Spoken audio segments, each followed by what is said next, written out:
أعوذ بالله من الشيطان الرجيم. بسم الله الرحمن الرحيم.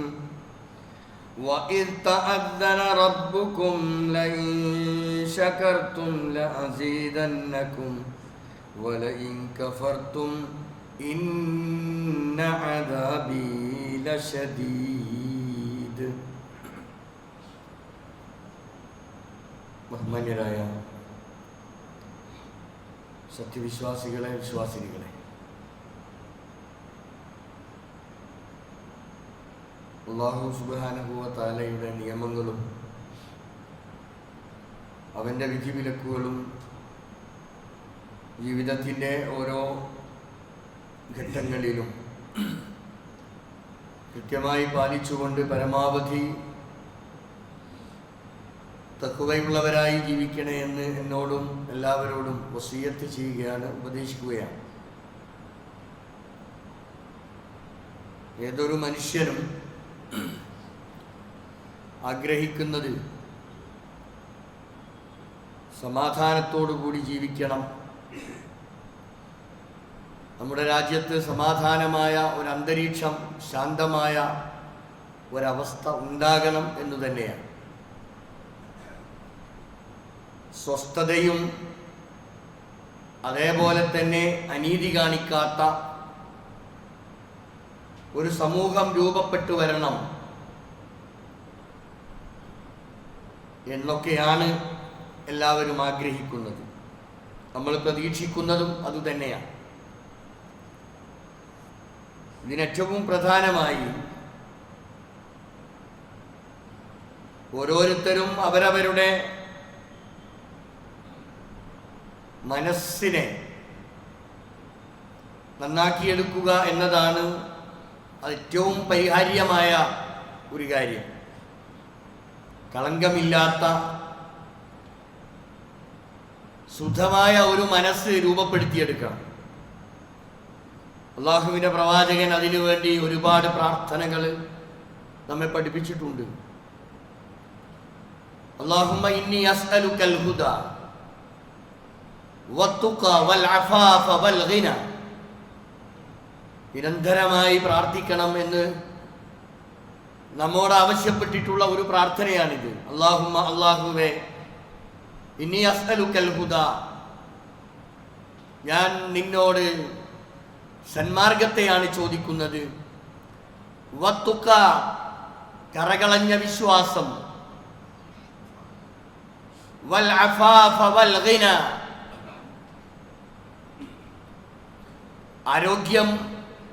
ആരോഗ്യത്തിന് വേണ്ടി പ്രാർത്ഥിക്കുന്നതോടൊപ്പം ഐശ്വര്യസമ്പൂർണമായ ഒരു ജീവിതവും റബ്ബേ എനിക്ക് നൽകണേ എന്ന് നിരന്തരമായി അല്ലാഹുവിൻ്റെ പ്രവാചകൻ പ്രാർത്ഥിക്കാറുണ്ടായിരുന്നു.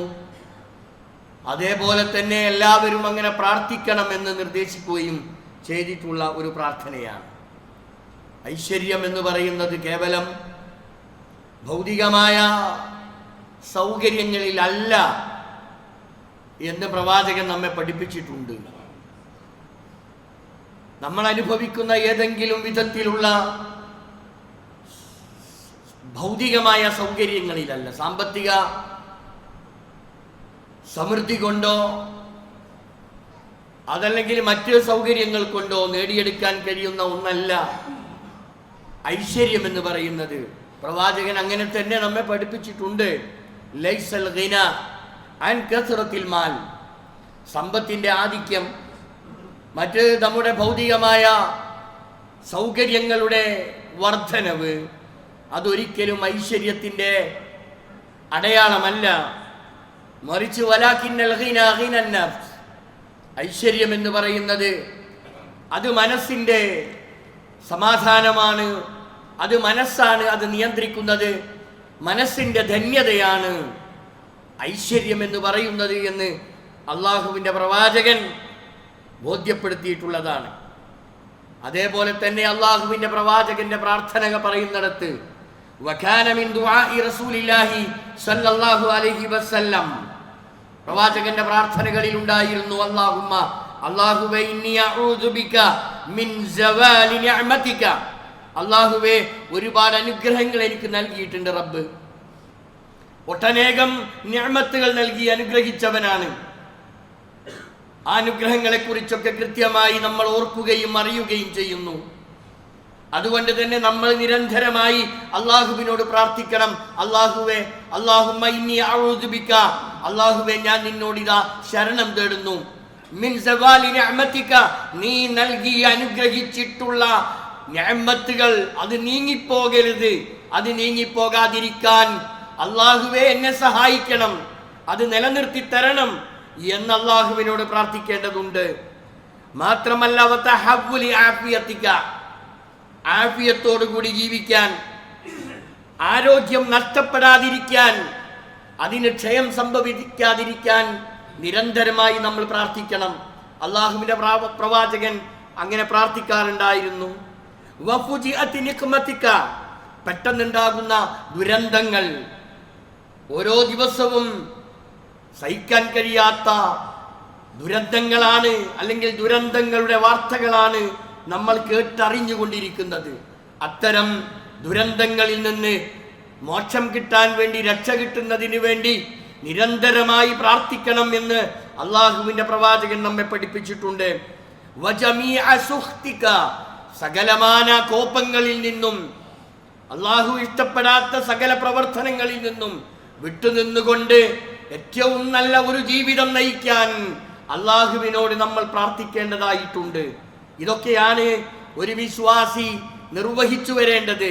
സമാധാനം ആഗ്രഹിക്കുന്ന, ശാന്തി ആഗ്രഹിക്കുന്ന, സ്വസ്ഥത കിട്ടണം എന്നാഗ്രഹിക്കുന്നവർ ചെയ്യേണ്ടത്, നമ്മൾ നമ്മുടെ മനസ്സിനെ കൃത്യമാക്കുന്നതോടൊപ്പം അള്ളാഹുവിനോട് നമ്മൾ ആത്മാർത്ഥമായി പ്രാർത്ഥിക്കുകയും ചെയ്യേണ്ടതുണ്ട്.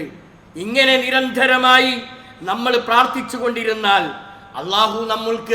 അള്ളാഹു തരാൻ ഉദ്ദേശിച്ചിട്ടുള്ളത് വീണ്ടും വീണ്ടും അള്ളാഹു നൽകിക്കൊണ്ടിരിക്കുകയും, നൽകിയിട്ടുള്ള അനുഗ്രഹങ്ങൾ എന്തുമാത്രം അനുഗ്രഹങ്ങളാണ്, എണ്ണിയാൽ തീരാത്തത്ര നിഅമത്തുകൾ അള്ളാഹു നമുക്ക് ഓരോരുത്തർക്കും നൽകിയിട്ടുണ്ട്.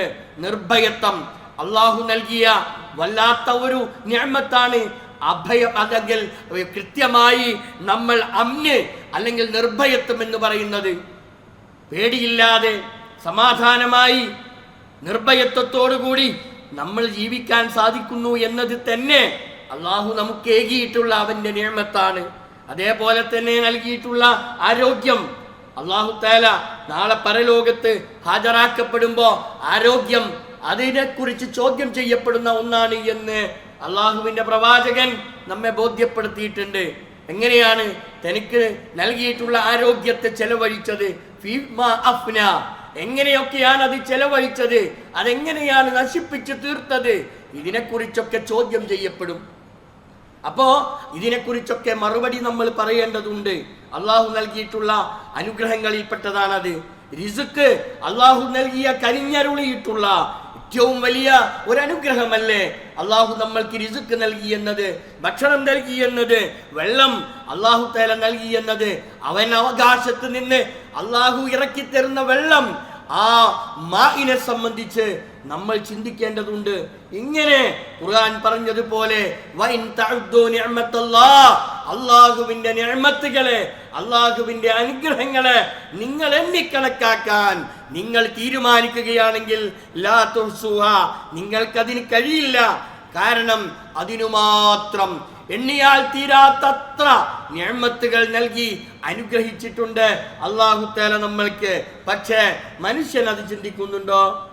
മനുഷ്യൻ നമുക്ക് നൽകിയിട്ടുള്ള ഓരോരുത്തർക്കും കിട്ടിയിട്ടുള്ള നിഅമത്തിനെ കുറിച്ചോ അനുഗ്രഹങ്ങളെ കുറിച്ചോ നമ്മൾ ചിന്തിക്കുന്നുണ്ടോ? ഖുർആൻ പറയുന്നു, ഇന്നൽ ഇൻസാന, തീർച്ചയായും മനുഷ്യൻ ലലൂമുൻ കഫാർ, ലലൂമുൻ കഫൂർ, തീർച്ചയായും അവൻ തീർച്ചയായും അക്രമിയായി മാറുകയാണ്, അവൻ നന്ദിയില്ലാത്തവനായി മാറുകയാണ്. അനുഗ്രഹങ്ങൾക്ക് നന്ദി കാണിക്കാതെ, അനുഗ്രഹങ്ങൾക്ക് അള്ളാഹുവിന് ശുക്ർ കാണിക്കാതെ മനുഷ്യൻ ഈ ദുനിയാവിൽ അങ്ങനെ ജീവിക്കുന്നു എന്നതാ. അപ്പൊ ഉണ്ടാകുന്ന പ്രശ്നം എന്താ? നന്ദി കേട് കാണിക്കുമ്പോ, അള്ളാഹുവിന് വേണ്ടി നമ്മൾ ശുക്ർ ചെയ്യാതിരിക്കുമ്പോൾ ഉണ്ടാകുന്ന പ്രശ്നം അള്ളാഹു നൽകിയിട്ടുള്ള അനുഗ്രഹങ്ങൾ അതത്രയും നമ്മളിൽ നിന്ന് നീങ്ങിപ്പോകുമെന്നതാ. അത് നമ്മൾ അറിയുന്നില്ല. നമ്മൾക്ക് അള്ളാഹു ഏത് വിധത്തിലുള്ള അനുഗ്രഹമാണോ നൽകിയിട്ടുള്ളത് ആ അനുഗ്രഹങ്ങൾക്ക് നന്ദി കാണിക്കേണ്ടതുണ്ട്. അത് നന്ദി കാണിക്കാതിരുന്നാൽ നമ്മളുടെ അനുഗ്രഹങ്ങൾ നമ്മൾ അറിയാതെ അതിങ്ങനെ നീങ്ങിപ്പോകുന്നതായി, ചോർന്നു പോകുന്നതായി നമ്മൾക്ക് കാണുവാൻ സാധിക്കും. പരിശുദ്ധ ഖുർആനിൽ ഓതി വെച്ച ആയത്ത് നമ്മെ പഠിപ്പിക്കുന്നതാ, റബ്ബുക്കും, നിങ്ങളുടെ റബ്ബ് നിങ്ങളോട് ഇതാ വിളംബരം ചെയ്യുന്നു, ലഇൻ ശക്കർതും, നിങ്ങൾ നന്ദിയുള്ളവരായി ജീവിക്കുന്നുവെങ്കിൽ ലഅസീദന്നക്കും, നിങ്ങൾക്കവൻ വർധനവുണ്ടാക്കും, നമ്മൾക്കവൻ അഭിവൃദ്ധി നൽകും. വലയിൻ കഫർത്തും, നിങ്ങൾ നന്ദി കെട്ടവരായി നിങ്ങൾ ഈ ദുനിയാവിൽ ജീവിക്കുന്നുവെങ്കിൽ ഇന്ന അദാബി ലശദീദ്, നിങ്ങൾ അറിയണം എൻ്റെ ശിക്ഷ, എൻ്റെ അദാബ് അത് കഠിനമായിരിക്കും എന്നറിയണം. ഇതിൻ്റെ അർത്ഥം എന്താ? ഈ ആയത്ത് നമ്മെ ബോധ്യപ്പെടുത്തുന്നത് എന്താ? നമ്മൾക്ക് അല്ലാഹു തആല ഏത് രംഗത്തും ഏത് വിധത്തിലും നൽകപ്പെട്ടിട്ടുള്ള അനുഗ്രഹങ്ങളെ കുറിച്ച് ഓർത്ത് അതിന് നന്ദി കാണിക്കണം എന്നതാ. അത് നന്ദി കാണിച്ചില്ലെങ്കിലോ ആ അനുഗ്രഹങ്ങൾ അത്രയും നമ്മളിൽ നിന്ന് എടുക്കപ്പെടുമെന്ന് മാത്രമല്ല, അല്ലാഹു തആല നന്ദി കാണിക്കാത്തവർക്ക് അതിശക്തമായ ശിക്ഷ നൽകുമെന്നുകൂടി ഖുർആൻ നമ്മെ ബോധ്യപ്പെടുത്തുകയാ. വഖാല ഹസനുൽ ബസരി റഹിമഹുല്ലാ, ഹസനുൽ ബസരി റഹിമഹുല്ലാ പറയുന്ന ഒരു വാചകമുണ്ട്, ഇന്നല്ലാഹ തആല, തീർച്ചയായും അല്ലാഹു സുബ്ഹാനഹു വ തആല ലയതമത്തഉ ബിന്നിഅമ, അല്ലാഹു തആല നിഅമത്ത് കൊണ്ട്, അനുഗ്രഹങ്ങൾ കൊണ്ട് നിങ്ങൾക്ക് സൗഖ്യം നൽകും. ബിമാ ശാഅ, അല്ലാഹു തആല ഉദ്ദേശിച്ചവർക്ക്, അല്ലാഹു തആല ഉദ്ദേശിക്കുന്ന ആളുകൾക്ക് അല്ലാഹു തആല ജീവിതത്തിൽ അഭിവൃദ്ധി നൽകും. അവരെന്ത് ചെയ്താലും അതൊക്കെയും അതങ്ങനെ ഏറ്റവും കൂടുതൽ പുരോഗതിയിൽ നിന്ന് പുരോഗതിയിലേക്ക് ഇങ്ങനെ പോയിക്കൊണ്ടിരിക്കും. പക്ഷേ അവിടെ ചിന്തിക്കേണ്ടത്, അള്ളാഹു എനിക്ക് നൽകുന്ന ഈ നിഅമത്തുകൾ അത്രയും ഞാൻ ഒരു നന്ദിയുള്ള അടിമയായി മാറാൻ വേണ്ടിയാ. അല്ല, ഫൈദാ ലം യഷ്കുർ, നന്ദി കേടാണ് കാണിക്കുന്നതെങ്കിൽ, നന്ദി കാണിക്കാതെയാണ് ജീവിക്കുന്നതെങ്കിൽ, കലബഹ അലൈഹ അദാബ, അതിനെയെല്ലാം മാറ്റി മറിച്ചുകൊണ്ട് അല്ലാഹു തആല അവിടെ ശിക്ഷ നടപ്പാക്കുമെന്നതാ. അള്ളാഹുവിന്റെ പരീക്ഷണത്തിന് നമ്മൾ പാത്രീഭൂതരാകും. അള്ളാഹുവിന്റെ നന്മകൾ, അള്ളാഹു നൽകിയ അത്രയും നന്മകൾ അവൻ എടുത്ത് നമ്മെ അവൻ ശാരീരികമായി പരീക്ഷിക്കും, സാമ്പത്തികമായി പരീക്ഷിക്കും, മക്കളിലൂടെ നമ്മെ അല്ലാഹു തആല പരീക്ഷിക്കും. ഇങ്ങനെ സകല വിധത്തിലും അല്ലാഹു തആല നമ്മെ പരീക്ഷിച്ചു കൊണ്ടിരിക്കും. ഈ പരീക്ഷണങ്ങളിൽ നിന്നെല്ലാം വിജയം വരിക്കാൻ സാധിക്കുന്നതാർക്കാ? അള്ളാഹുവിന്റെ ഏറ്റവും ഇഷ്ടപ്പെട്ട വിനയാന്വിതനായി ജീവിക്കുന്ന ഒരടിമ, അള്ളാഹു നൽകുന്ന നിഅമത്തുകൾക്ക് കൃത്യമായി നന്ദി കാണിച്ചുകൊണ്ട്, ശുക്ർ കാണിച്ചുകൊണ്ട് ജീവിക്കുന്ന ഒരടിമയെ അല്ലാഹു തആല അവനെ പുരോഗതിയിൽ നിന്ന് പുരോഗതിയിലേക്ക് അള്ളാഹു നയിച്ചു കൊണ്ടിരിക്കും എന്ന് നമ്മൾ അറിയണം. അള്ളാഹു നൽകിയിട്ടുള്ള നിഅമത്തുകളിൽ അതിപ്രധാനമായ ഒരു നിഅമത്താണ് ഹിദായത്ത് എന്ന് പറയുന്നത്. ഹിദായത്ത്, സന്മാർഗ ദർശനം, അത് പുൽകാൻ, അത് കരസ്ഥമാക്കാൻ, യഥാർത്ഥമായ ഹിദായത്ത് അത് ലഭ്യമാക എന്നത് അള്ളാഹുവിന്റെ ഏറ്റവും വലിയ ഒരു നിഅമത്താ. അതുകൊണ്ട് തന്നെ അത് നഷ്ടപ്പെട്ടു പോകരുത്. കിട്ടിയ ഹിദായത്ത് അല്ലാഹു തആല വളരെ കൃത്യമായി നമ്മെ ബോധ്യപ്പെടുത്തിയിട്ടുള്ള ഫൈമ്മാ യഅതിയന്നകും മിന്നി ഹുദാ, ഫൈമ്മാ യഅതിയന്നകും മിന്നി ഹുദാ, എന്നിൽ നിന്ന് സന്മാർഗമാർക്കെങ്കിലും കിട്ടിയില്ല. അതുമാത്രമല്ല, ഫമൻ തബിഅ ഹുദായ, ആ സന്മാർഗത്തെ കൃത്യമായി പിൻപറ്റി അള്ളാഹുവിലും പ്രവാചകനിലും വിശ്വസിക്കേണ്ട മുറപ്രകാരം വിശ്വസിച്ച് നിയമങ്ങൾ കൃത്യമായി പാലിച്ച് ജീവിക്കാൻ ഒരു മുവഹിദായി, ശിർക്ക് ജീവിതത്തിൽ നിന്ന് പരിപൂർണമായും വെടിഞ്ഞുകൊണ്ട് ഒരു മുവഹിദായി ജീവിക്കുക, ഇതാണ് ഹിദായത്ത് കൊണ്ട് ഉദ്ദേശിക്കുന്നത്. ആ ഹിദായത്ത് കൃത്യമായി ഉൾക്കൊണ്ടുകൊണ്ട് ജീവിച്ചാൽ, ഫമൻ തബിഅ ഹുദായ, എൻ്റെ ഹുദയെ ആരാണ് പിൻപറ്റി ജീവിക്കുന്നത്, വലാ ഖൗഫുൻ അലൈഹിം വലാ ഹും യഹ്സനൂൻ, അവർക്ക് ദുഃഖിക്കേണ്ടി വരില്ല, അവർക്ക് ഭയപ്പാട് തീരെ ഉണ്ടാവില്ല. അവർക്ക് സന്തോഷകരമായി നാളെ പരലോകത്തെ കണ്ടുമുട്ടാൻ അവർക്ക് സാധിക്കുമെന്നതാ. അതുകൊണ്ട് ഏതൊരു വിശ്വാസിയും ഏതൊരു മുഅ്മിനും കൃത്യമായി അള്ളാഹുവിനോട് പ്രാർത്ഥിച്ചു കൊണ്ടിരിക്കണം, റബ്ബേ എനിക്ക് നൽകിയിട്ടുള്ള ഹിദായത്ത്, എനിക്ക് ലഭിച്ചിട്ടുള്ള ഹിദായത്ത്, റബ്ബേ ഈ ഹിദായത്തിൽ നിന്ന് എന്നെ തെറ്റിക്കല്ല റബ്ബേ. ഞാനൊരു മുവഹിദാണ് റബ്ബേ. ഈ മുവഹിദായി ജീവിക്കുന്ന എന്നെ ഒരു മുശ്രിക്കായി ജീവിക്കാൻ റബ്ബേ ഞാൻ ആഗ്രഹിക്കുന്നില്ല. അത് തീർത്തും അള്ളാഹുവിന്റെ മുമ്പിൽ സമർപ്പിക്കേണ്ടതുണ്ട്. റബ്ബന, ഞങ്ങളുടെ റബ്ബേ, ലാ തുസിഗ് ഖുലൂബന, റബ്ബേ ഞങ്ങളുടെ ഹൃദയങ്ങളെ മാറ്റല്ല റബ്ബേ, തെറ്റിക്കല്ല റബ്ബേ. ബഅദ ഇദ് ഹദൈതന, ഞങ്ങൾക്ക് ഹിദായത്ത് കിട്ടി റബ്ബേ. ലോകത്ത് ഹിദായത്ത് കിട്ടാത്ത അനേകായിരം ലക്ഷങ്ങൾ ഇന്ന് ഈ ലോകത്തുണ്ട് എന്ന് നമ്മൾ അറിയണം. അവരിൽ നിന്ന് വ്യത്യസ്തമായി യഥാർത്ഥമായ ഹിദായത്ത് മാർഗം കിട്ടിയിട്ടുള്ള ആളുകൾ നിരന്തരമായി പ്രാർത്ഥിക്കാൻ ഖുർആൻ ആവശ്യപ്പെടുകയാ. ലാ തുസിഗ് ഖുലൂബന ബഅദ ഇദ് ഹദൈതന വഹബ് ലനാ മിൻ ലദുൻക റഹ്മ, റബ്ബേ കാരുണ്യവാനായ റബ്ബേ നിന്റെ ഐശ്വര്യമാണ് റബ്ബേ, നിന്നിൽ നിന്നുള്ള അനുഗ്രഹമാണ് റബ്ബേ ഞങ്ങൾക്ക് ആവശ്യം. അതുകൊണ്ട് റബ്ബേ നീ കനിഞ്ഞരുളണേ റബ്ബേ. അല്ലാഹുവേ ഈ ഹിദായത്തിൽ നിന്ന് റബ്ബേ ഞങ്ങളെ തെറ്റിക്കല്ല റബ്ബേ എന്ന് നിരന്തരമായി പ്രാർത്ഥിക്കണമെന്നതാ. അള്ളാഹുവിന്റെ പ്രവാചകൻ സല്ലല്ലാഹു അലൈഹി വസല്ലമ അങ്ങനെയായിരുന്നു. ഹദീസുകളിൽ കാണാം, അന്ന റസൂലുള്ളാഹി സല്ലല്ലാഹു അലൈഹി വസല്ലം, റസൂലുള്ളാഹി സല്ലല്ലാഹു അലൈഹി വസല്ലമ ധാരാളമായി പ്രാർത്ഥിക്കാറുണ്ടായിരുന്ന ഒരു പ്രാർത്ഥന, യാ മുഖല്ലിബൽ ഖുലൂബ് അല്ലാഹുമ്മ മുഖല്ലിബൽ ഖുലൂബ് സബ്ബിത് ഖുലൂബന അലാ ദീനിക്. അല്ലാഹുവേ ഹൃദയങ്ങളെ നിയന്ത്രിച്ചു കൊണ്ടിരിക്കുന്ന നാഥ, സബ്ബിത്ത് റബ്ബേ ഉറപ്പിച്ചു നിർത്തണേ, ഞങ്ങളുടെ ഹൃദയങ്ങളെ നീ ഉറപ്പിച്ചു നിർത്തണേ, ഇലാ അലാ ദീനിക് നിന്റെ ചര്യ അനുസരിച്ച് എന്ന് നിരന്തരമായി ധാരാളമായി അള്ളാഹുവിന്റെ പ്രവാചകൻ പ്രാർത്ഥിക്കാറുണ്ടായിരുന്നു. നമ്മളോടും പ്രവാചകൻ ആവശ്യപ്പെട്ടതല്ലേ ഈ പ്രാർത്ഥന? നമ്മളിൽ എത്ര പേര് ഈ പ്രാർത്ഥന നിരന്തരമായി പ്രാർത്ഥിക്കുന്നു? നമ്മൾ അറിയണം. ഈ പ്രാർത്ഥനയെ കുറിച്ച് അള്ളാഹുവിന്റെ പ്രവാചകൻ പറഞ്ഞപ്പോ ആയിഷ റളിയല്ലാഹു തആല അൻഹ പ്രവാചകനോട് ചോദിച്ചു, യാ റസൂലല്ലാഹ്, അള്ളാഹുവിന്റെ പ്രവാചകരെ, ഇന്നക തക്സുറു, താങ്കൾ എന്തിനാണ് ഇങ്ങനെ എന്തിനാണ് ഈ പ്രാർത്ഥന ഇങ്ങനെ എപ്പോഴും അങ്ങ് ഉരുവിട്ടുകൊണ്ടിരിക്കുന്നത്?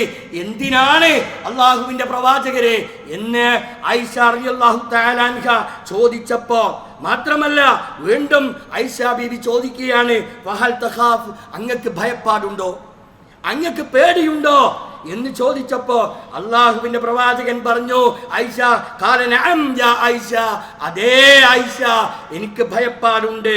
കാരണം ഖുലൂബുൽ ഇബാദ്, അള്ളാഹുവിന്റെ അടിമകളുടെ ഹൃദയങ്ങൾ ബൈനസ്ബഅൈനി മിൻ അസാബിർ റഹ്മാൻ, അള്ളാഹുവിന്റെ റഹ്മാനായ റബ്ബിന്റെ വിരലുകൾക്കിടയിലാണ്, അള്ളാഹുവിന്റെ വിരലുകളാണ് ഹൃദയങ്ങളെ നിയന്ത്രിച്ചു കൊണ്ടിരിക്കുന്നത് ആയിഷ.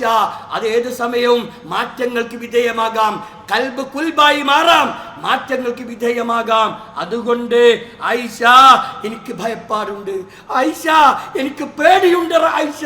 അതുകൊണ്ട് നിരന്തരമായി ഞാൻ ഈ പ്രാർത്ഥന പ്രാർത്ഥിക്കുന്നു.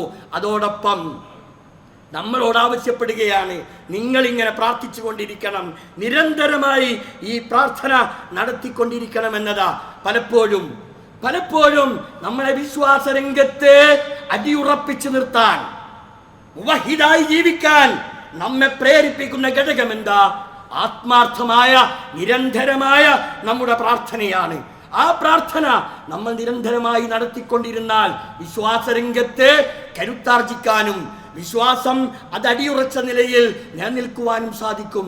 ഇന്ന് സോഷ്യൽ മീഡിയ എന്ന് പറയുന്ന ഏറ്റവും നമ്മൾ സാധാരണ പറയാറുള്ള ഒരു വിപ്ലവാത്മകമായ ഒരു മുന്നേറ്റമുണ്ടാക്കാൻ ഒരു പക്ഷേ സോഷ്യൽ മീഡിയകൾക്ക് സാധിച്ചേക്കാം. എന്നാൽ അബദ്ധജടിലമായ ഒരുപാട് സംഗതികൾ ഇന്ന് സോഷ്യൽ മീഡിയയിൽ കയറിയിരുന്നു കൊണ്ട് പ്രസംഗിച്ചു കൊണ്ടിരിക്കുന്ന ആളുകളെ കുറിച്ച് ഓർക്കുമ്പോൾ ലജ്ജ തോന്നുകയാണ്. യഥാർത്ഥത്തിൽ വിശ്വസിച്ച് വിശ്വാസമനുസരിച്ച് ജീവിക്കുന്ന മുവഹിദായി ജീവിക്കാൻ ശ്രമിക്കുന്ന ആളുകളെയൊക്കെ വഴിതെറ്റിക്കാനും അള്ളാഹുവിന്റെ യഥാർത്ഥമായ വിശ്വാസത്തിൽ നിന്ന് വഴിതെറ്റിക്കാനുമൊക്കെ ശ്രമിച്ചുകൊണ്ടിരിക്കുന്ന ആളുകളുണ്ട്. ഏറ്റവും ഒരു ഉദാഹരണം ഞാൻ പറഞ്ഞേക്കാം. ഇത് സംസാരിക്കുന്നത് വിജ്ഞാനം അത്രയും പുരോഗതി പ്രാപിച്ചു എന്ന് പറയുന്ന, അല്ലെങ്കിൽ സാക്ഷരരെന്ന് ഏറ്റവും കൂടുതൽ അഭിമാനിക്കുന്ന നമ്മളോടാണ് പറയുന്നത്, നിങ്ങളുടെ വീട്ടിൽ കള്ളൻ വരുന്നുണ്ടോ, നിങ്ങളുടെ വീട്ടിൽ കള്ളന്മാർ വരുന്നുണ്ടോ എങ്കിൽ കള്ളനെ സംരക്ഷിക്കാൻ ഒരു മാർഗമുണ്ട്. നിങ്ങൾ ഏറ്റവും ചുരുങ്ങിയത് നിങ്ങൾ വാതിലിന്റെ ഡോറിന്റെ മേൽ എഴുതി വെച്ചാൽ മതി മർനൂഷ് എന്ന് എഴുതി വെച്ചാൽ ഇവിടെ കള്ളൻ കയറില്ല എന്ന് സോഷ്യൽ മീഡിയക്കകത്തിരുന്നു കൊണ്ട് പ്രചരിപ്പിച്ചുകൊണ്ടിരിക്കുക. എന്തായി മർനൂസ് എന്ന് പറയുന്നത് അദ്ദേഹം തന്നെ വിശദീകരിക്കുക. മർനൂസ് എന്ന് പറയുന്നത് അസ്ഹാബുൽ കഹ്ഫിന്റെ കാവലാളായിരുന്നു പോലും ലോകത്ത് ഒരു ഗ്രന്ഥത്തിൽ പോലും ഇന്ന് ചർച്ച ചെയ്യപ്പെടാത്ത ഒരു ആളെ കുറിച്ചാണ് പുതിയ ഒരു പേരുണ്ടാക്കി മർനൂസ് എന്ന്. വാതിൽ അത് പെയിന്റ് എടുത്ത് എഴുതണ്ട, കൈവിരൽ കൊണ്ടെങ്ങി എഴുതിയാ മതി പോലും മർനൂസ്. വാതിലിന്റെ പുറത്തും അകത്തും മർനൂസ് എന്ന് എഴുതിയാൽ കള്ളൻ വരില്ല എന്ന് സംസാരിക്കുന്നത് സാക്ഷര കേരളത്തിലാണ്. നമ്മൾ അറിയണം ഇത്. എന്നിട്ട് അദ്ദേഹം പറയാ, ഇത് എന്റെ ശൈഖ് എന്നോട് പറഞ്ഞതാ, അത് ഞാനിതാ നിങ്ങൾക്ക് സപ്ലൈ ചെയ്യുന്നു. ആരാണ് ഇയാൾ? നമ്മൾ അറിയണം. ഇങ്ങനെ വിശ്വാസത്തെ വ്യതിചലിപ്പിക്കാൻ ഈ രാജ്യത്ത് ഗൂഢമായ ശ്രമങ്ങൾ നടന്നുകൊണ്ടിരിക്കുക. എന്നത്തെ പുതിയ ജനറേഷൻ ഇത്തരം അന്ധവിശ്വാസങ്ങളെ പുലുകി അതിന്റെ പിന്നാലെ ഓടിക്കൊണ്ടിരിക്കുന്ന ഒരു കാലഘട്ടത്തിലാണ് നമ്മൾ ജീവിക്കുന്നത്. അറിഞ്ഞില്ലേ, മക്കളില്ലാത്തതിന്റെ പേരിൽ ഒരു കോഴിയെ തിന്നാൻ പറഞ്ഞിട്ട് ആ കോഴിയെ തിന്ന് അയാൾ മരണപ്പെട്ടു പോയ ഒരു രാജ്യത്താണ് ഞാനും നിങ്ങളും ജീവിക്കുന്നത്. ഇങ്ങനെ അന്ധവിശ്വാസങ്ങളുടെ ജിന്നുമ്മമാരുടെ കൂത്തരങ്ങായി മാറിയ നമ്മുടെ ഈ രാജ്യം നമ്മൾ അറിയണം. നമ്മൾ ഖുർആനിലേക്ക് തിരിച്ചു പോകണം, നമ്മൾ ഹദീസുകളിലേക്ക് തിരിച്ചു പോകണം. എവിടേക്കാണ് ഈ കൗമിനെ കൊണ്ടുപോയി ചെന്നെത്തിക്കുന്നത്? വലിയ വലിയ ആളുകൾ എന്ന് പറയുന്നവർ ഇങ്ങനെ അന്ധവിശ്വാസത്തിലേക്ക് ആളുകളെ ക്ഷണിച്ചുകൊണ്ടിരിക്കുമ്പോഴാണ് ഖുർആൻ ആവശ്യപ്പെടുന്നത്, യാ മുഖല്ലിബൽ ഖുലൂബ് സബ്ബിത് ഖുലൂബനാ അലാ ദീനിക് എന്ന് പ്രാർത്ഥിക്കണമെന്ന് പ്രവാചകൻ പഠിപ്പിക്കുന്നത്. റബ്ബനാ ലാ തുസിഗ് ഖുലൂബനാ ബഅദ ഇദ് ഹദൈതനാ. റബ്ബേ, ഹിദായത്ത് കിട്ടി റബ്ബേ, ഈ ഹിദായത്തിൽ നിന്ന് റബ്ബേ ഞങ്ങളെ മാറ്റല്ലേ എന്ന് പ്രാർത്ഥിച്ചുകൊണ്ടിരിക്കാനാണ് ഖുർആൻ ആവശ്യപ്പെടുന്നത്. അങ്ങനെ ഖുർആൻ അനുസരിച്ച് സുന്നത്തനുസരിച്ച് ജീവിതത്തെ ക്രമപ്പെടുത്തി നാളെ പരലോകത്ത് കൃത്യമായി രക്ഷ കിട്ടുന്ന ഒരവസ്ഥ ഉണ്ടാകണം. അതിന് വളരെ സമാധാനത്തോടു കൂടി ജീവിക്കാൻ ഭൂമിയിൽ സാധിക്കണം. അതിനപ്പുറം നാളെ ആഖിറത്തിലും സമാധാനം കിട്ടണം. അതിന് അല്ലാഹു പ്രവാചകൻ സല്ലല്ലാഹു അലൈഹി വസല്ലമയുടെ നിർദ്ദേശങ്ങൾ കൃത്യമായി പാലിച്ചുകൊണ്ട് ജീവിക്കാൻ തയ്യാറാവുക. അല്ലാഹു നമ്മെ അനുഗ്രഹിക്കുമാറാവട്ടെ.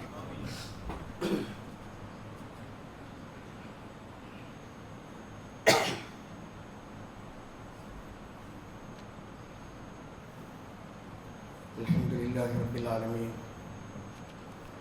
വസല്ലല്ലാഹു അലൻ നബിയിൽ കരീം വഅലാ ആലിഹി വസഹ്ബിഹി അജ്മഈൻ. ഇത്തഖുല്ലാഹ ഫാനിയൻ ബിത്തഖ്വല്ലാഹ്. പ്രിയപ്പെട്ട സഹോദരങ്ങളെ, സഹോദരികളെ, അല്ലാഹുവിനെ സൂക്ഷിച്ച് തഖ്വയുള്ളവരായി ജീവിക്കണേ എന്ന് ഒരിക്കൽ കൂടി വസിയത്ത് ചെയ്യുകയാണ്. ഓരോ വർഷവും ഓരോ മാസങ്ങൾ ഇങ്ങനെ കടന്നു വരുമ്പോൾ അതാത് മാസവുമായി ബന്ധപ്പെട്ട പല സംഗതികളും രൂപപ്പെടാറുണ്ട്. ഇപ്പോൾ ഡിസംബർ കയറി വരുമ്പോൾ ഈസാ അലൈഹി സ്വലാത്തു വസ്സലാമിനെ കുറിച്ച് ഏറെ ചർച്ച ചെയ്യപ്പെട്ടുകൊണ്ടിരിക്കുന്ന ഒരു സന്ദർഭമാണ്. ഡിസംബർ 25 ക്രിസ്മസ് ആഘോഷിക്കുന്ന ഒരു വലിയ സമൂഹം നമ്മുടെ രാജ്യത്തുണ്ട്. ഇസ്ലാം ഇത്തരത്തിലുള്ള ജന്മദിനങ്ങളെയോ മറ്റോ പ്രോത്സാഹിപ്പിച്ചിട്ടുള്ള ഒരു മതമല്ല. ഒരു പ്രവാചകന്റെയും ജന്മദിനം ആഘോഷിക്കാൻ എവിടെയും നിർദ്ദേശമില്ല. മാത്രമല്ല ജന്മമല്ല കർമ്മമാണ് പ്രധാനം എന്ന് പഠിപ്പിച്ച ഒരു മതമാണ് പരിശുദ്ധ ഇസ്ലാം. എന്നിരിക്കെ ചില പ്രത്യേക സമയങ്ങളിൽ ഇങ്ങനെയൊക്കെ ആഘോഷിക്കപ്പെടുന്നുണ്ട്. നമ്മെ സംബന്ധിച്ചിടത്തോളം ഈസാ അലൈഹിസ്സലാത്തു വസ്സലാമയുടെ ജനനവും അദ്ദേഹത്തിൻ്റെ കർമ്മവും ഇതൊക്കെയാണ് ഒരു വിശ്വാസിയെ സംബന്ധിച്ചിടത്തോളം ഏറ്റവും കൂടുതൽ കരുത്തു പകരേണ്ടത്. ലോകത്ത് ഈസാ അലൈഹിസ്സലാത്തു വസ്സലാമയെ സംബന്ധിച്ച് 3 അഭിപ്രായങ്ങളാണ് നിലനിൽക്കുന്നത്. ഒന്ന് ജൂതന്മാരുടെ ഒരു അഭിപ്രായം. ജൂതന്മാർ പറയുന്നത് ഈസ എന്ന് പറയുന്നത് ഒരു ജാരസന്തതിയാണ്. അതേപോലെ ക്രൈസ്തവർ പറയുന്നത് ദൈവപുത്രനാണ് എന്ന് പറയുന്നു. ത്രിയേകത്വ സിദ്ധാന്തമാണ്, പിതാവ്, പുത്രൻ, പരിശുദ്ധാത്മാവ്. അതുകൊണ്ട് ഈ ത്രിയേകത്വ സിദ്ധാന്തത്തിൽ ഊന്നി നിന്നുകൊണ്ടാണ് ക്രൈസ്തവർ അവതരിപ്പിച്ചുകൊണ്ടിരിക്കുന്നത്. ഇസ്ലാം ഈസാ അലൈഹിസ്സലാത്തു വസ്സലാമിയെ പരിചയപ്പെടുത്തിയിട്ടുള്ളത് അദ്ദേഹം ഈസാ അലൈഹിസ്സലാത്തു വസ്സലാം അള്ളാഹുവിൻ്റെ ഒരു അടിമയും ഒരു ദൂതനുമാണ്, പ്രവാചകനുമാണ് എന്ന നിലയിലാണ് ഇസ്ലാം പരിചയപ്പെടുത്തിയത്. ഇങ്ങനെ 3 വിധത്തിലാണ് ലോകത്ത് ഈസാ നബിയെക്കുറിച്ച് പരിചയപ്പെടുത്തി. നമുക്കറിയാം, ചരിത്രം നമുക്കറിയാം. ഈസാ നബിയുടെ ജനനം, ഈസാ നബിയുടെ മാതാവ് മറിയം ബീവിയാണ് എന്നും പിതാവില്ലാതെ ജനിച്ച ഈസാ അലൈഹിസ്സലാത്തു വസ്സലാം സൂറത്തു മറിയം എന്ന പേരിൽ അറിയപ്പെടുന്ന ഒരു സൂറത്ത് തന്നെ വളരെ കൃത്യമായി ചരിത്രം പഠിപ്പിക്കുന്നുണ്ട്. അദ്ദേഹം ജനനവുമായി ബന്ധപ്പെട്ട് മറിയം ബീവിയോട് പരിശുദ്ധ ഖുർആൻ പറയുന്ന ഒരായത്ത്, യാ മറിയം കുനുതി ലിറബ്ബികി വസ്ജുദി വർകഇ മഅർ റാകിൻ. ഈ വചനം മറിയം ബീവിയോടുള്ള ഒരു കൽപ്പനയാണ്. അള്ളാഹുവിന് പരിപൂർണമായും വണങ്ങുകയും അള്ളാഹുവിന് സുജൂദ് ചെയ്യുകയും റുക്കൂഅ് ചെയ്യുന്നവരുടെ കൂടെ റുക്കൂഅ് ചെയ്യുകയും ചെയ്യണം എന്ന് പറഞ്ഞാൽ പ്രാർത്ഥന നിരതമാകണം എന്ന ഒരു കൽപ്പനയാണ് യഥാർത്ഥത്തിൽ ഇവിടെ മറിയം ബീവിയോട്. അതിൻ്റെ അടിസ്ഥാനത്തിൽ പിന്നീട് ഓരോ ഘട്ടം ഘട്ടമായി മറിയം ബീവിക്കുണ്ടാകുന്ന ഓരോ അനുഭവങ്ങളും, അവിടെ ഗർഭിണിയാകുന്നു, ലിയഹബലക്കി ഗുലാമൻ സക്കിയ എന്ന് കൽപ്പന വരുന്നു, ഒരു പരിശുദ്ധമായ ഒരു കുട്ടിയെ ദാനം ചെയ്യാൻ പോകുന്നു എന്ന അല്ലാഹുവിൻ്റെ കൽപ്പന കിട്ടുമ്പോൾ മറിയം ബീവി ആശ്ചര്യപ്പെടുകയാണ്. ആശ്ചര്യപ്പെടുന്ന ആ രംഗം ഖുർആൻ എടുത്ത് പറയുന്നുണ്ട്, അന്നാ യകൂനു ലി ഗുലാം, അല്ല എനിക്കെങ്ങനെയാണ് ഒരു കുട്ടി ഉണ്ടാവുക, വലം യംസസ്നി ബശർ, എന്നെ ഒരു പുരുഷനും സ്പർശിച്ചിട്ടില്ലല്ലോ, വലം മക്കു ബഗിയ, വേണ്ടാത്ത ജീവിതം നയിക്കുന്ന ഒരാളുമല്ലല്ലോ ഞാൻ എന്നൊക്കെ പറയുന്ന ഒരു ഘട്ടം വളരെ ആശ്ചര്യത്തോടു കൂടി മറിയം ബീവി പറയുന്ന ഒരു രംഗം പരിശുദ്ധ ഖുർആൻ പറയുന്നു. ഏതായിരുന്നാലും ഒരുപാട് പ്രശ്നങ്ങൾക്കൊടുവിൽ മറിയം ബീവി ഒരു കുഞ്ഞിനെ പ്രസവിക്കുകയാണ്. ആ പ്രസവിച്ച കുട്ടിയാണ് ഈസാ അലൈഹിസ്സലാത്തു വസ്സലാം. അതാണ് നമ്മുടെ വിശ്വാസം, അതാണ് നമ്മൾ വിശ്വസിക്കേണ്ടതും. ആ ഈസാ അലൈഹിസ്സലാത്തു വസ്സലാമക്ക് അല്ലാഹു തആല ഒരുപാട് മുഅ്ജിസത്തുകൾ നൽകിയിട്ടുണ്ട്. തൊട്ടിലിൽ വെച്ച് സംസാരിച്ച ഈസാ അലൈഹിസ്സലാത്തു വസ്സലാം, അതേപോലെ തന്നെ കളിമണ്ണ് കൊണ്ട് പക്ഷികളെ രൂപമുണ്ടാക്കി അതിന് ജീവൻ നൽകാൻ അള്ളാഹുവിൻ്റെ കൽപ്പനയാണ്. അതൊക്കെ അള്ളാഹുവിൻ്റെ വഹി കിട്ടുമ്പോൾ അത് ചെയ്യാൻ ചെയ്യുമ്പോൾ ആ കളിമണ്ണ് കൊണ്ടുണ്ടാക്കിയ ആ രൂപം അങ്ങ് പക്ഷിയായി മാറുന്നതും, മരിച്ചവരെ ജീവൻ നൽകുവാൻ അള്ളാഹുവിൻ്റെ ബിഇദിനില്ല അള്ളാഹുവിൻ്റെ അനുമതിയോടുകൂടി. അതേപോലെ തന്നെ ഒരാളുടെ വീട്ടിൽ ഭക്ഷണം കഴിച്ചു വന്ന ഒരാൾ അയാളുടെ വീട്ടിൽ ഇനി ഭക്ഷണം എന്തുണ്ട്, ബാക്കി എന്തെല്ലാം ഭക്ഷണമുണ്ട് എന്ന് പറയാനുള്ള ഒരു കഴിവ്, ഒരു മുഅ്ജിസത്ത് ഈസാ അലൈഹിസ്സലാത്തു വസ്സലാമക്ക് അല്ലാഹു കൊടുത്തിരുന്നു. ഇങ്ങനെ പ്രവാചകന്മാർക്ക് മുഅ്ജിസത്തുകൾ കൊടുക്കുന്നു, അമാനുഷികമായ കഴിവുകൾ കൊടുക്കുന്നു. അതിൽപ്പെട്ട പല കഴിവുകളും ഈസാ അലൈഹിസ്സലാത്തു വസ്സലാമക്ക് കൊടുത്തിട്ടുണ്ട്. ഇതൊക്കെ കഴിഞ്ഞ് പിന്നീട് ഇവിടെയുള്ള ഒരു വിഷയം എന്ന് പറയുന്നത് ഈസാ അലൈഹിസ്സലാത്തു വസ്സലാമയെ വധിക്കാനുള്ള ഒരു ശ്രമമുണ്ടായി. പക്ഷേ ഈസാ അലൈഹിസ്സലാത്തു വസ്സലാം ഇന്ന് ജീവിച്ചിരിപ്പുണ്ടോ, അതല്ല ഈസാ അലൈഹിസ്സലാത്തു വസ്സലാം മരണപ്പെട്ടു പോയോ, ഇതല്ല നമ്മുടെ വിഷയം. ഈസാ നബി അത് നമ്മളെ ഈമാനുമായി ബന്ധപ്പെട്ട ഒരു വിഷയമായി നമ്മൾ പരിഗണിക്കേണ്ടതും ഇല്ല. മരിക്കാം, മരിക്കാതിരിക്കാം. പക്ഷെ ഖുർആനിൽ വളരെ കൃത്യമായ ഒരു പാഠമുണ്ട്, നമ്മൾ അറിയേണ്ടത് അതാ. ഇന്ന് ഈ കുരിശ് തറച്ചിട്ടുള്ള ഇന്ന് ഈ കാണുന്ന ആൾ അതൊരിക്കലും ഈസാ അലൈഹിസ്സലാത്തു വസ്സലാം അല്ല എന്ന് പരിശുദ്ധ ഖുർആൻ സാക്ഷിയാണ്.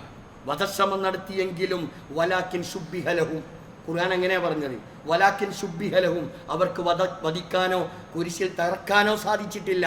പിന്നെ വലാകിൻ ശുബ്ബിഹ ലഹും, വേറെ ഒരു രൂപം ഉള്ള ഒരാളെ അല്ലാഹു തആല കൊടുത്തു എന്നാണ് ഖുർആൻ പറഞ്ഞത്. പിന്നെ അല്ലാഹു തആല പരിപൂർണമായും ഏറ്റെടുക്കുകയാണ് ചെയ്തത്. ഇന്നി മുതവഫീക വറാഫിയുക ഇലയ്യ, ഖുർആൻ പറയുന്നു ഞാൻ പരിപൂർണമായും ഏറ്റെടുത്തു. അള്ളാഹുവിൻ്റെ പൂർണ്ണമായി ഏറ്റെടുക്കൽ മരിപ്പിച്ചിട്ടാകാം, അല്ലാതെയാകാം. വറാഫിയുക ഇലയ്യ, എന്നിലേക്ക് ഉയർത്തപ്പെട്ടു എന്ന് വളരെ കൃത്യമായി വേറൊരു സൂറത്തിൽ ആയത്തിൽ കാണാം. ബൽ, അല്ല, അവർക്ക് കിട്ടിയിട്ടില്ല. റഫഅഹുല്ലാഹു ഇലൈഹി, അള്ളാഹുവിലേക്ക് ഉയർത്തുകയാണ് ഉണ്ടായത്. വകാനല്ലാഹു അസീസുൻ ഹക്കീമ, വളരെ കൃത്യമായി അല്ലാഹു തആല പ്രതാപശാലിയാണ്, യുക്തിമാനാണ് എന്നൊക്കെ ഈ ആയത്തിൽ കാണാം. സൂചിപ്പിച്ചു വരുന്നത് അല്ലാഹു തആല പരിപൂർണമായി സംരക്ഷണം കൊടുത്ത് അല്ലാഹു തആല ഏറ്റെടുത്ത ആ ഈസാ അലൈഹിസ്സലാത്തു വസ്സലാമയെ ആർക്കും വധിക്കാനോ തറക്കാനോ കിട്ടിയിട്ടില്ല എന്ന വളരെ കൃത്യമായ ഒരു വസ്തുത നമ്മൾ അറിയണം. ഇതാണ് ഈസാ നബിയെ സംബന്ധിച്ചുള്ള സംക്ഷിപ്തമായ ഒരു ഭാഗമെന്ന് പറയുന്നത്. നമ്മൾ ഓരോ സമയത്തും ഇങ്ങനെ കടന്നു വരുന്ന വ്യക്തികളെ സംബന്ധിച്ച്, അല്ലെങ്കിൽ പ്രവാചകന്മാരെ സംബന്ധിച്ച്, അല്ലെങ്കിൽ ഇതുപോലെയുള്ള ചരിത്രങ്ങൾ കൃത്യമായി പഠിക്കുകയും നല്ല ഒരു അവബോധം ഈ വിഷയത്തിൽ ഉണ്ടാക്കിയെടുക്കുകയും ചെയ്യുന്നതിന് പകരം ഇപ്പോൾ പല ആചാരങ്ങളും ഇതിൻ്റെ ആൾക്കാരല്ല ഇപ്പം ചെയ്യൽ. പലപ്പോഴും അവിടെ നമ്മൾ കാണാം. ഇപ്പോൾ സ്റ്റാർ എന്ന് പറയുന്നത് ഈ ഒരു സമയവുമായി ബന്ധപ്പെട്ടതാ. പക്ഷേ സ്റ്റാർ തൂങ്ങിക്കിടക്കുക ചിലപ്പോഴും നമ്മുടെ വീടുകളിലാണ്. മുസ്ലിം വീടുകളിൽ അതേപോലെ തന്നെ ഷോപ്പുകളിൽ സ്റ്റാർ തൂങ്ങിക്കിടക്കുന്നതാണ് നമ്മൾ കാണുന്നത്. എന്തിൻ്റെ പേരിലാണെന്ന് അറിയില്ല. ഇങ്ങനെ ഒരു കൗമിൻ്റെ, മറ്റൊരു സമൂഹത്തിൻ്റെ ആചാരം നമ്മൾ കടമെടുത്താൽ നമ്മളും അവരിൽപ്പെട്ടവരാണ് എന്നാണ് റസൂലുള്ളാഹി പഠിപ്പിച്ചത്. നമ്മൾ അറിയേണ്ടത് ഞാൻ നേരത്തെ സൂചിപ്പിച്ചതുപോലെ നമ്മളറിയാതെ ആരുടെയൊക്കെ ഓരോ ചിന്തകൾക്കോ സംസാരങ്ങൾക്കോ വശംവദരായിട്ട് നമ്മളത് ഏറ്റെടുക്കുക. ഇതിൻ്റെ യഥാർത്ഥ ആൾക്കാർക്ക് ഇത്ര ആവേശമൊന്നുമില്ല. എന്നാൽ നമ്മൾക്കത് വലിയ ആവേശം കാണിച്ച് ഇതിനോട് താതാത്മ്യം പ്രാപിച്ചുകൊണ്ട് ഇപ്പം ചില അത്ര ആധിക്യം കുറഞ്ഞിട്ടുണ്ട്. എന്തായിരുന്നാലും നേരത്തെ ഒന്നും ഉണ്ടായിരുന്ന അത്ര ശക്തമായിട്ടൊന്നുമില്ല. ആളുകൾ കുറേയൊക്കെ കാര്യങ്ങൾ മനസ്സിലാക്കാൻ തുടങ്ങിയിട്ടുണ്ട്. എന്താണ് ദീന്, എന്താണ് ചര്യ, എന്താണ് മാതൃക, ഇതൊക്കെ പഠിക്കാൻ തുടങ്ങിയിട്ടുണ്ട്. അല്ലാഹു തആല അനുഗ്രഹിക്കുമാറാവട്ടെ. സത്യം മനസ്സിലാക്കുകയും അത് ഉൾക്കൊള്ളുകയും ചെയ്തുകൊണ്ട് ദീൻ അത് മുറുകെ പിടിച്ചുകൊണ്ട് വിശ്വാസം അതാണ് കരുത്ത്, അതാണ് പ്രധാനം എന്ന് മനസ്സിലാക്കി എൻ്റെ ഖബറും ഞാനും മാത്രം നിൽക്കുന്ന ഒരവസ്ഥയുണ്ട്. ആരും രക്ഷക്കില്ലാത്ത, ആരും നമ്മളോട് പറഞ്ഞു തരാനില്ലാത്ത ഒരു സമയമുണ്ട്. അവിടെ രക്ഷ കിട്ടണോ എങ്കിൽ വിശ്വാസം അത് കൃത്യമായിരിക്കണം. ആ നിലക്ക് നമ്മുടെ വിശ്വാസത്തെ കൃത്യമാക്കി അത് കളങ്കമില്ലാത്ത നിഷ്കപടമായ നിഷ്കളങ്കമായ വിശ്വാസം നിലനിർത്തി ജീവിക്കുന്ന മുവഹിദുകളിൽ, മുഅ്മിനുകളിൽ അല്ലാഹു തആല നമ്മെ എല്ലാവരെയും ഉൾപ്പെടുത്തി അനുഗ്രഹിക്കുമാറാവട്ടെ. ജീവിതത്തിൽ വന്നുപോയിട്ടുള്ള തെറ്റുകളും കുറ്റങ്ങളും അറിവില്ലായ്മ കൊണ്ട് പലതും സംഭവിച്ചു പോയിട്ടുണ്ട്. അല്ലാഹുവേ, അതെല്ലാം പാപികളായ ദോഷികളായ ഞങ്ങൾക്ക് റബ്ബേ, റഹ്മാനായ റബ്ബേ, അതെല്ലാം വിട്ടു പൊറുത്ത് മാപ്പാക്കി തരണേ അല്ലാ. നിന്റെ ദീനനുസരിച്ച് ജീവിക്കാൻ, നിന്റെ മതത്തിൻ്റെ, നിന്റെ ചര്യ അനുസരിച്ച് ജീവിക്കുന്ന നല്ല മുത്തഖികളിൽ അല്ലാഹുവേ ഞങ്ങളെ എല്ലാവരെയും നീ ഉൾപ്പെടുത്തി അനുഗ്രഹിക്കണേ അല്ലാഹുവേ. ഒരുപാട് ആളുകൾ ഞങ്ങളിൽ പ്രയാസപ്പെടുന്നവരുണ്ട്. അല്ലാഹുവേ, പ്രയാസങ്ങൾ ദൂരീകരിച്ചു കൊടുക്കണേ നാഥ. അല്ലാഹുവേ, രോഗികളായി കിടക്കുന്ന ഒട്ടനേകം ആളുകൾ വീടുകളിലും ആശുപത്രികളിലും വേദനകൾ കടിച്ചമർത്തി മരണത്തോട് മല്ലടിച്ച് കിടക്കുന്ന എത്ര ആളുകൾ അല്ലാഹുവേ, അവരുടെ രോഗങ്ങൾക്ക് ശിഫ നൽകി അനുഗ്രഹിക്കണേ അല്ലാഹുവേ. ഓരോ ദിവസവും ഞങ്ങളുടെ കൂട്ടുകുടുംബങ്ങൾ, ഞങ്ങളുമായി ബന്ധപ്പെട്ട് നിൽക്കുന്ന ആളുകൾ നിന്റെ വിളി അനുസരിച്ച് നിന്നിലേക്ക് വന്നുകൊണ്ടിരിക്കുക അല്ലാഹുവേ. ഇപ്പോഴും അബ്ദുസ്സലാം സാഹിബിന്റെ മയ്യത്ത് ഇന്ന് ജുമഅ കഴിഞ്ഞ് ഈലത്ത് പള്ളിയിൽ നമസ്കരിക്കുക. നമുക്കൊക്കെ ഏറെ സുപരിചിതനായ ആ അബ്ദുസ്സലാം സാഹിബിന് അല്ലാഹു തആല മഗ്ഫിറത്തും മർഹമത്തും നൽകി അനുഗ്രഹിക്കുമാറാവട്ടെ. ഞങ്ങളിൽ നിന്ന് മരണപ്പെട്ടു പോയിട്ടുള്ള മുഴുവൻ ആളുകൾക്കും റബ്ബേ മഗ്ഫിറത്ത് നൽകി മർഹമത്ത് നൽകി അവരെ അനുഗ്രഹിക്കണേ അല്ലാഹുമ്മ ഗ്ഫിർ ലിൽ മുഅ്മിനീന വൽ മുഅ്മിനാത്ത് വൽ മുസ്ലിമീന വൽ മുസ്ലിമാത്ത് അൽ അഹ്യാഇ മിൻകും വൽ അംവാത്ത് ഇന്നക മുജീബുദ് ദഅവാതി വയാ قاضي الحاجات ربنا اغفر لنا ولإخواننا الذين سبقونا بالإيمان فلا تجعل في قلوبنا غلا للذين آمنوا ربنا إنك رؤوف رحيم اللهم أجرنا من النار اللهم أجرنا من النار اللهم أعز الإسلام والمسلمين وأذل الشرك والمشركين اللهم اجعلنا من المسلمين واجعلنا من المتقين واجعلنا من المخلصين ربنا آتنا في الدنيا حسنة وفي الآخرة حسنة وقنا عذاب النار.